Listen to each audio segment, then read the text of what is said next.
News today Tamil நேயர்களுக்கு வணக்கம். இன்று நம்மோடு சிறப்பு விருந்தினராக கலந்து கொள்ள இருப்பவர், தமிழ்நாடு காங்கிரஸ் கட்சியின் மாநில செய்தி தொடர்பாளர் இனியன் ராபர்ட் நம்மோடு இருக்கிறார். அவரிடம் சில கேள்விகளை முன்வைக்கலாம். சார் வணக்கம். வணக்கம் சார். வணக்கம். உலகம் முழுவதும் ரொம்ப அதிகமா பேசக்கூடிய ஒரு விஷயம் இந்த எப்ஸ்டீன் ஃபைல்ஸ்.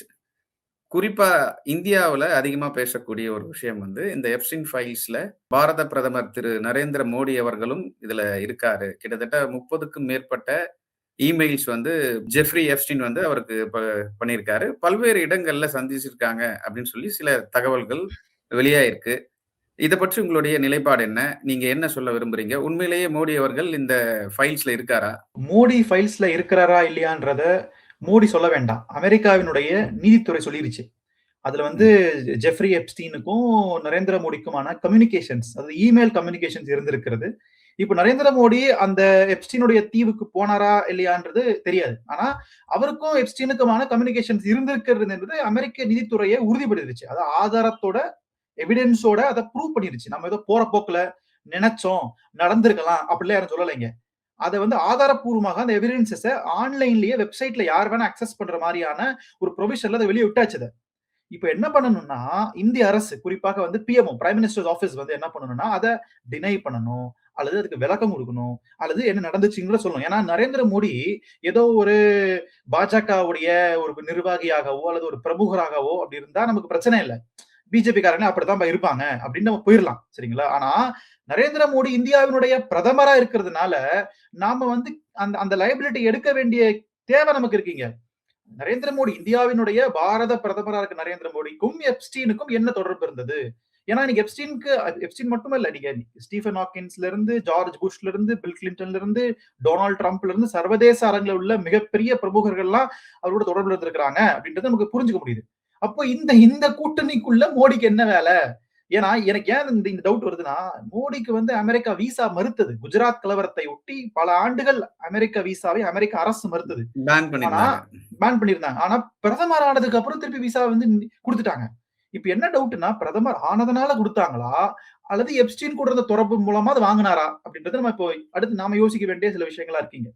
அப்போ ஒரு எதிர்கட்சியாக ஒரு பொறுப்புள்ள எதிர்கட்சியா நாங்க என்ன கேட்கிறோம்னா, குறைஞ்சபட்சம் நீங்க அதுல ஒரு அறிக்கை, ஒரு கிளியர் ஸ்டேட்மெண்ட், ஒரு ரிட்டன் ஸ்டேட்மெண்ட் கொடுங்க. இந்திய நாட்டினுடைய பிரதமருக்கும் இந்த எப்ஸ்டீன் என்கிற ஒரு ஒரு ஒரு கேடுகட்டமான ஒரு மிருகத்திற்கும் எந்த தொடர்பும் இல்லை என்றதை எழுத்துப்பூர்வமா நீங்க கொடுத்துட்டீங்கன்னா நாங்க பாட்டு எங்க வேலையை பார்க்க போயிரும்.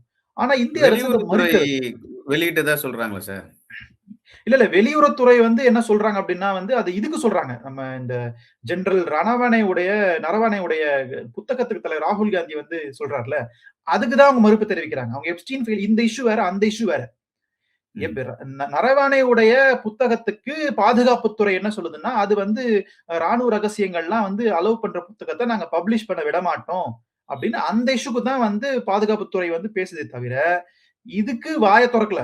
இது வரைக்கும் யாரும் வாயை திறக்கல. இதை கடந்து போக தான் பாக்குறாங்க. சோ அந்த இஷ்யூ வேற, இந்த இஷ்யூ வேற, ரெண்டு இஷ்யூ ஒண்ணு இல்லன்றதை நாங்க பதிவு பண்ணிக்கிறேன். காங்கிரஸ் வாயை திறந்ததா சார் இந்த விஷயத்துல? ஆமா, நாடாளுமன்றத்துல நாங்க கேட்கதான் போறோம். நாங்க நாடாளுமன்றத்துல எப்ஸ்டீனுக்கும் மோடிக்கு என்ன தொடர்புன்னு நாங்க கேட்கிறோம். அதே மாதிரி ஜெனரல் நரவனே எழுதிய புத்தகத்துல அவரு சீன ஊடுருவும் போது உங்களுக்கு என்ன தோணுதோ நீங்க செய்யுங்க அப்படின்னு உள்துறை அமைச்சர் சொன்னதாகவும், அது பிரதமருடைய ஒப்புதல் இருந்ததாகவும் அவர் எழுதியிருக்காரு. ஒப்புதல் வாக்குமூலம் கொடுத்திருக்காரு அந்த புத்தகத்துல. ஆனா இவங்க என்ன சொல்றாங்க, புக் இன்னும் பப்ளிஷ் ஆகவே இல்லை. பப்ளிஷ் ஆகாத புக்கு நாங்க ஏன் விவாதம் நடத்தணும் அப்படின்ற கேள்வி கேட்கறாங்க. தலைவர் ராகுல் காந்தி என்ன கேட்கிறார், நாங்க காங்கிரஸ் என்ன கேட்கிறோம், நீங்க கேட்ட கேள்வி வரேன். காங்கிரஸ் நாங்க என்ன கேட்கிறோம்னா, அந்த புத்தகத்தை வெளியிடாம வச்சிருக்கிறது யாரு? அந்த புத்தகத்தை பப்ளிஷ் பண்ணாம வச்சிருக்கிறது டிஃபென்ஸ் மினிஸ்ட்ரி தான். அதாவது நீங்க பப்ளிஷ் பண்ணாம வச்சுக்கிட்டு புக்கு பப்ளிஷ் ஆனா பேசலாம் அப்படின்றது எனக்கு புரியல. எனக்கு அது என்ன மாதிரியான ஒரு விளையாட்டுன்னு எனக்கு புரியல. சோ கடுமையான பாராளுமன்ற முடக்குதலை காங்கிரஸ் கட்சி செய்கிறது. ஏன்னா இது இந்தியாவினுடைய உள்நாட்டு பாதுகாப்பு, வெளியுறவுத்துறை கொள்கைகள் இதெல்லாம் சார்ந்து பேசுகின்ற ஒரு விஷயமாக இருக்கு. அப்போ அதுல ஏன் ஒன்றிய அரசு மௌனம் காக்குறது? பாஜக ஸ்போக்ஸ் பர்சன்ஸும் பாதுகாப்புத்துறையும் இந்த ஜெனரல் நரவனே உடைய விஷயத்துக்கு பதில் சொல்றாங்க. ஆனா ஏன் பிரைம் மினிஸ்டர்ஸ் ஆபீஸ் அமைதியா இருக்கிறது? பிஎம் எதுக்குங்க இருக்கிறார்? எனக்கு புரியல. தமிழ்நாடு இந்தியாவுல பிரதமருடைய வேலை வேற என்ன இருக்கு? அப்ப அவர் அது வாயை திறந்து பேசணும். அட்லீஸ்ட் குறைஞ்சபட்சம் ரிட்டர்ன் ஸ்டேட்மெண்ட்ல எனக்கும் இந்த நரவணையுடைய குற்றச்சாட்டுக்கும் எந்த தொடர்பும் இல்லை, எப்ஸ்டீனுக்கும் எனக்கு எந்த தொடர்பும் இல்லைன்றதை சொல்லிட்டே இருக்கணும். நரேந்திர மோடி எதுக்குமே வாயை திறக்கலைங்க. இதுக்கு என்ன வாயை திறக்கல? எதுக்குமே வாயை திறக்கவே இல்லை. அவர் வாயை திறக்காம தான் இருக்காரு. கரெக்ட். பிரஸ் அவர் மீட் பண்ணதே இல்ல. ரொம்ப காலமா பண்ணலன்னா அட்லீஸ்ட் கொஞ்ச நாள் சந்திச்சதா அர்த்தம். அவரு 2014ல இருந்து ஒரு முறை கூட அவர் வந்து பிரஸ்ஸ சந்திச்சதே இல்ல. நம்ம இளைய தளபதி விஜய் மாரி அவரு. சரிங்களா? ம். சோ வந்து அவரு அந்த அந்த மாரி தான் வட இந்தியாவுல நடந்துக்கிறாரு. ஒரு சர்வாதிகார போக்கோட தான் செயல்படுறாங்க. இப்ப என்னன்னா, இவங்க என்ன சொல்றாங்கன்னா, இந்த பிஜேபி காரங்கலாம், இந்த ஜெனரல் நரவானே ஏன் வந்து அவரா வந்து சொல்லலாமே, விளக்கம் குடுக்கலாமே, ஏன் அவரு விளக்கம் குடுக்க மாட்டேங்கிறாரு? அப்படின்னு கேட்கறாங்க. அதுக்கு தான் வந்து நான் ஓகே. சொன்னேன், சில ஊடகங்கள்ல என்ன சொன்னேன்னா, அவருக்கு பயம் கண்ணு முன்னாடி வந்து போகுமா இல்லையா? அமித்ஷாவோட ம். என்கவுண்டர் வழக்குகள் கண்ணு முன்னாடி வந்து போகுமா இல்லையா? அப்போ வந்து போலி என்கவுண்டர் வழக்குகள் கண்ணுக்கு முன்னாடி வந்து போகுமா இல்லையா? அப்ப எப்படி ஜெனரல் ராணாவேடி அதுவும் ஓய்வு பெற்ற பிறகு அவரா வெளிப்படையா ஊடகத்துல வந்து பேசுவாருன்னு பாஜக காரங்க எதிர்பார்க்கறாங்க. இப்போ நான் சொல்ற மாரி சொல்லுவேன். "நீ வராத, வந்து தான் பாரேன். நீ வந்து தான் பாரேன்." இந்த வடிவேல் காமெடி மாரி. இவங்க ம். வந்து அவர மறைமுகமா மிரட்டிட்டு இருக்காங்க. சரிங்களா? அப்போ இன்னைக்கு வந்து ஒரு மறைமுகமான சர்வாதிகார ஆட்சி, பாசிச ஆட்சி நடைபெறுகிறது என்பதற்கு, ஜெனரல் நரவானே வெளியில வந்து தன்னுடைய புத்தகம், தான் எழுதிய புத்தகத்துக்கு ஒப்புதல் தர்றதுக்கே அவர் பயப்படுறாரு என்பதுதான் ஒரு ம். சர்வாதிகாரி இந்த நாட்டை ஆண்டு கொண்டிருக்கிறார் என்பதற்கான சரியான சான்று. அ பேக் டூ எப்ஸ்டீன் ஃபைல்ஸ்க்கு வருவோம். குறிப்பா மோடி அவர்கள அ குறை சொல்வதற்காகவோ, திட்டமிட்டு சொல்வதற்காகவோ ஒரு பரப்புரை மேற்கொள்ளப்படுகுது அப்படின்ற ஒரு பாஜக சார்பில இருந்து சில விஷயங்கள் தகவல் வருது. உங்களுடைய நிலைப்பாடு என்ன? உண்மையிலேயே சில விஷயங்கள் இந்த ஜெப்ஸ்டின் ஃபைல்ஸ்ல இருந்து கண்டுபிடிக்கப்பட்டிருக்கா? இல்ல வெளிநாடுகள்ல சென்று அவரு டான்ஸ் ஆனதா சொல்லி ஒரு சில தகவலும் வந்திருக்கு. அது பற்றி உங்களுடைய நிலைப்பாடு என்ன? இல்ல நீங்க நெறைய ஆர்கைவ்ஸ் வந்து நெறைய டாக்குமெண்ட்ஸ் ரிலீஸ் ரிலீஸ் பண்ணியிருக்காங்க சார். நான் என்ன கேட்கிறேன்னா, அதன் குறித்து ஏன் வந்து ஒன்றிய அரசு எந்த விதமான பதிலும் அளிக்கல? அதுதான். சர்வதேச அரங்கமே அரண்டு போயிருக்கு. இங்கிலாந்து நாடாளுமன்றத்துல முக்கியமான தலைவரா இருக்கக்கூடிய இங்கிலாந்து ஒரு அவர் வந்து ராஜினாமா பண்ணிருக்காரு. பேர் கூட ஞாபகம் இல்ல எனக்கு. அவர் லேபர் பார்ட்டியோட முக்கியமான எம்பி அவரு. ஒன் ஆஃப் தி ம். ஃபோர்மோஸ்ட் எம்பி அவர். அவரு வந்து ராஜினாமா பண்ணியிருக்காரு. அமெரிக்காவுல பல அரசு அதிகாரிகள், நாடாளுமன்ற உறுப்பினர்கள் தொடர்ச்சியா சர்வதேச அரங்குல பெரிய சலசலப்பை ஏற்படுத்திட்டு இருக்கு. அப்போ குறைஞ்சபட்சம் இதுக்கு நீங்க ராஜினாமா பண்ணுங்கன்றது 2வது. குறைஞ்சபட்சம் எனக்கு இதுக்கு சம்மந்தம் இல்லங்க. அப்படிலாம் நான் பண்ண மாட்டேங்க அப்படின்னு நீங்க சொல்லிட்டீங்கன்னா, பிரதமரா இருக்கிறதுனால கேட்கிறோம் அதெல்லாம் நாங்க. நீங்க ஏதோ பிஜேபி நிர்வாகினா இவங்கலாம் இப்படித்தாங்க இருப்பாங்க அப்படின்னு நாங்க போயிருவோம். அது பிரச்சனை இல்ல. எங்களுக்கு நீங்க பிரைம் மினிஸ்டரா இருக்கீங்க. அதனால தான் கேட்கணும் கேள்வி. அதனால காங்கிரஸ் கட்சி இத விடாது. தொடர்ச்சியா கேட்டுட்டு தான் இருக்கும். கேட்டா இவங்க என்ன சொல்லுவாங்க, பாராளுமன்றத்த முடக்குறாங்க. அரசு நடத்த விட மாட்டேங்கிறாங்க. அப்படின்னு அரசு நடத்தி தள்ளிட்டாலுன்ற மாரி தான். சரிங்களா? இந்தியாவுல வந்து இன்னைக்கு இன்ஃப்ளேஷன் என்னவா இருக்குது? பட்ஜெட்ல ஒண்ணும் உப்பு சப்பு பட்ஜெட் அந்த மாரி பாஸ் பண்ணியிருக்குது. அப்ப இதெல்லாம் வச்சு பார்க்கும்பொழுது, நாங்க பார்லிமென்றத்த முடக்கணும்ன்றது எங்க எண்ணம் கிடையாது. நீங்க எப்ஸ்டீன் ஃபைல்ஸ்ல என்ன நடந்துச்சுன்றத வெளிப்படையா சொல்லுங்க நீங்க. அது குறித்து எந்த விதமான இல்ல பல கருத்துக்கள் இருக்கு. என்னன்னா, நீங்க வந்து பல பேரு நீங்க பியூஷ் மனுஷ் வந்து ஒரு கருத்த பதிவு பண்றாரு. அவரோட வியூவ சொல்றாரு. இது மாரி பல பேர் பல வியூக்கள சொல்லிட்டு இருக்காங்க. எது உண்மை இங்க? எல்லாரும் ஒண்ணு சொல்ல நான் நாளைக்கு ஒண்ணு சொல்ல ஆரம்பிக்கலாம். நாளைக்கு வேற யாராவது ஒண்ணு சொல்ல ஆரம்பிக்கலாம். எது உண்மைன்றத ஒன்றிய அரசு தான் தெளிவுபடுத்தணும். இல்லன்னா போற போக்குல எல்லாரும் அடிச்சு விடுவாங்க. அது இந்திய நாட்டுக்கு தான் அவமானம். பிரதமர் பத்தி எங்களுக்கு கவலை இல்லைங்க. பர்சனலா பத்தி கவலை இல்ல எங்களுக்கு. பட் இந்திய நாடு தலை குனிந்து விடக்கூடாது என்கிற பொறுப்புணர்ச்சியோட எதிர்க்கட்சி நாங்க. அமெரிக்காவுக்கு ஃபேவர் பண்ணுது தற்சமயம். பிரதமர் மோடி மிரட்டப்படுகிறார். தலைகுனிவு ஏற்படுத்தியிருக்குது. பல்வேறு விஷயங்கள சொல்றாங்க. இறக்குமதிக்கு 0% வரி விதிக்கிறாரு சமீபத்தில. அதுக்கு முன்னாடி அமெரிக்கா 500% வந்து வரி விதிச்சத நம்ம பார்த்திருந்தோம். ஏன் இந்த நிலைப்பாடு? இல்ல இவரு இந்த எக்ஸ்ட்ரீம் ஃபைல்ஸால மிரட்டப்படுகிறாரா பிரதமர் மோடி? பயந்துட்டாரா? அதனால தான் அந்த வரி குறைப்பு ஏற்பட்டிருக்கா? அப்படின்ற ஒரு கேள்வி முன்வைக்கிறாங்க பொதுவெளியில. இல்ல சார். எனக்கு நேரடியா எப்ஸ்டீன் ஃபைல்ஸ வச்சு தான் நரேந்திர மோடிய பிளாக்மெயில் பண்ணி இந்த பொருளாதார ஒப்பந்தத்தை ட்ரம்ப் செஞ்சாரு அப்படின்னு என்னால நேரடியா சொல்ல முடியாது. ஏன்னா, அதுல ம். ட்ரம்ப் சம்மந்தப்பட்டிருக்கிறார். ட்ரம்ப் சம்மந்தப்படாமல் இருந்திருந்தா நீங்க சொல்றது கரெக்ட்.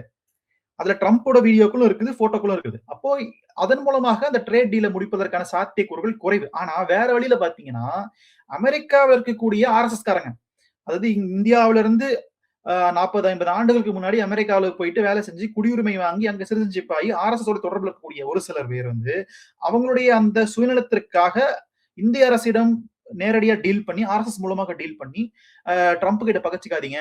அவர் நீங்க பகச்சுக்கிட்டு நாங்க அங்க இருக்க முடியாது. அமெரிக்கால நாங்க சொகுசா வாழ முடியாதுன்னு சொல்லி அங்க இருக்கிற சங்கங்கள்லாம் வந்து ஆர்எஸ்எஸ் மூலமாக இந்திய அரசுக்கு அழுத்தம் தெரிவித்து அதன் மூலமாக இந்த ட்ரேட் டீல் முடிந்திருப்பதாக சில பேர் பேசிக்கிறாங்க சார். சரிங்களா? இது என்னன்னா இப்ப ஏன்னா ஆர்எஸ்எஸ் இந்த தான் மெயின் ரோல் பண்ணுதுங்களாங்க. நிச்சயமா, நிச்சயமா சார். ஆர்எஸ்எஸ் காரங்க உலகம் முழுக்க இருக்கிறாங்க. உலகம் முழுக்க நிதி ஆர்எஸ்எஸ்க்கு வந்துட்டு இருக்குது. அப்போ உங்களுக்கு ம். அமெரிக்கா வாழ் இந்தியர்கள் பல தலைமுறைகளாக 2, 3 தலைமுறைகளாக அமெரிக்கால வாழ்கின்ற வசதி படைத்த பெரும் பணக்காரர்கள், கோடீஸ்வரர்கள், அமெரிக்க அரசியல்ல வந்து ஆதிக்கம் செலுத்தக்கூடிய சோ கால்ட் அப்பர் காஸ்ட்ல இருக்கக்கூடிய ஒரு சில ஆட்கள் வந்து அமெரிக்கால இருக்கிறாங்க. அவங்க வந்து தங்களுடைய நலனுக்காகவும், அமெரிக்கால அவங்க நிம்மதியா வாழ்வதற்காகவும், ட்ரம்ப பகச்சிக்காம இருப்பதற்காகவும் இந்திய அரசு கிட்ட இப்படி மறைமுகமாக ஆதிக்கம் செலுத்தியதாக சில பேர் பேசிக்கிறாங்க சார். அப்போ அதனால வந்து இந்திய நாட்டையே வந்து அவர் வந்து அமெரிக்காவுக்கு முன்னாடி அடமானம் வைத்திருக்கலாம் என்று நாங்க சந்தேகப்படுறோம். ஏன்னா, எப்படி ஒரு நாட்டுக்கு நீங்க 0% டாரிஃப் போட முடியும்? போட்டதாக ட்ரம்ப் சொல்றாரு. அப்ப ஒண்ணு இல்லன்னு சொல்லுங்க. அப்படிலாம் நடக்கலங்க. அப்படின்னு இல்லன்னு சொல்லுங்க. ரஷ்யா கிட்ட நாங்க வந்து முழுமையா நாங்க பெட்ரோல், க்ரூட் ஆயில் கச்சா எண்ணெய் வாங்குறத நாங்க நிறுத்திட்டோம் அப்படின்றத ட்ரம்ப் சொல்றாரு. நீங்க சொல்லுங்க. ஏன்னா, இந்திய நாட்டினுடைய வெளியுறவு கொள்கைகளையோ, அல்லது இந்திய நாட்டுடைய பெட்ரோலியத்துறை சார்ந்த கொள்கைகளையோ, இந்திய அரசு தான் தெரிவிக்கணும். அது அமெரிக்க அதிபர் சொல்றாரு. அதுவும் ட்விட்டர்ல சொல்றாரு. அதுதான் அவமானம் இங்க. அவரு பிரஸ் போர்லயே கான்ஃபரன்ஸ் சொல்லிரணும். ம். போர் நடக்கும்போதே அவர் தானே அனௌன்ஸ் பண்ணாரு. ஆமா. அதுதான். அவரு எல்லாத்தையும் ட்விட்டர்ல அனௌன்ஸ் பண்றாரு சார். அவர் வந்து அமெரிக்க ஜனாதிபதியா இருப்பதற்கே தகுதியற்ற நபர். அது வேற டிபார்ட்மெண்ட் அது. நம்ம தனியா ஒரு நாள் பேசுவோம் அத பத்தி. ஆனா, அவரு வந்து இந்திய அரசினுடைய டிப்ளோமேட்டிக் இஷ்யூஸ ஒரு இருதரப்பு பேச்சுவார்த்தை மூலமாக வெளியிட்டிருந்தால், அது வந்து மரியாதைக்குரியது. அல்லது வந்து நீங்க வந்து ஒரு ஒரு அறிக்கையா அமெரிக்க அரசினுடைய அந்த ஒயிட் ஹவுஸினுடைய வெள்ளை அறிக்கையாக அல்லது ஒரு சர்க்குலராக வந்திருந்தா அது வேற அது. அது மரியாதையான விஷயம். ட்விட்டர்ல போற போக்குல அவர் கருத்து போடுறதெல்லாம் வந்து இங்க கேட்டுட்டு அமைதியா இருக்கிறாங்க. அப்போ இது என்ன எனக்கு புரியல அது. ஒருத்தர் என்னடான்னா தொகுதிக்கே வராமலேயே ஹாலுக்குள்ளேயே கட்சி நடத்துறாரு. தமிழ்நாட்டு அரசியல்வாதி தொகுதிக்கே போமாட்டாரு, ஃபீல்டுக்கே போமாட்டாரு. வெறும் ஹாலுக்குள்ளேயே கட்சி நடத்துறாரு. அந்த மாரி அமெரிக்கன் பிரதமர் ஜனாதிபதி வந்து எந்த நாடு கூட நேரா சந்திக்காம ட்விட்டர்ல அரசியல் நடத்துறாரு. ட்விட்டர் அரசியல தெளிவா பண்றாரு. அப்போ இதெல்லாம் வச்சு பார்க்கும்பொழுது என்ன நடக்குதுன்னு ஒண்ணும் புரியல யாருக்குமே. அப்போ இதெல்லாம் எதற்கு நடக்கிறது? யார் அழுத்தத்தின் மீது நடக்குதுன்றத மக்கள் புரிஞ்சுக்கணும். ஏன்னா இன்னைக்கு இதனால் மூலமாக இந்திய விவசாயிகள், இந்திய தொழில்துறை, சிறு குறு தொழில் பண்ணக்கூடிய பெரும்பான்மையினர் பாதிக்கப்பட போறாங்க. இந்த டீல்னால, இந்த அமெரிக்கன் டீல்னால எழுதி வச்சுக்கோங்க. இந்தியாவுல திருப்பூர்ல, ஈரோட்ல, கோயம்புத்தூர்ல மிகப்பெரிய பொருளாதார சரிவு சந்திக்க போறோம் நம்ம. இவங்க பெருமையா சொல்லிக்கிறாங்க 50 இருந்த விழுக்காட நாங்க 18 குறைச்சுட்டோங்க. அப்ப 32 யார் குறைப்பா? அதே நேரத்துல அந்த பக்கத்துல நீங்க 0% டாரிஃப் வாங்கிருக்கீங்க அமெரிக்க பொருட்கள்கிட்ட. அமெரிக்க பொருட்கள் இந்திய சந்தையை ஆக்கிரமிக்க போகிறதுன்னா, நீங்க வந்து எப்படி யோசிச்சு பாருங்க நீங்க. திருப்பூர், கோயம்புத்தூர் மாரியான பல இடங்கள்ல வந்து உங்களுக்கு பெரிய வியாபாரமே இல்லாம போயிரும். சிவகாசி பட்டாசுக்கு வியாபாரம் இல்லாம போயிரும். இந்தியாவினுடைய பல சிறு தொழில் இல்லாமலே போயிரும். அதுக்கு மோடி பொறுப்பேற்பாரா? அதுவும் அது அமெரிக்கா என்ன பண்றான்? சைனா கிட்ட இருந்து மலிவு விலையில பொருட்கள வாங்கி அத ஸ்டிக்கர மாத்தி விட்டு இந்தியாக்கு அனுப்புவான். இதுதான் இங்க பிசினஸ். அவன் நேரடியா தயாரிக்க மாட்டான். அமெரிக்கன் இண்டஸ்ட்ரீஸ் பெரிய அளவில் மேனுஃபேக்சரிங் பண்றது இல்ல. அது சர்வீஸ் கேபிட்டல் அது. அது சேவைத்துறை தான் அமெரிக்காவோட கேபிட்டல் அது.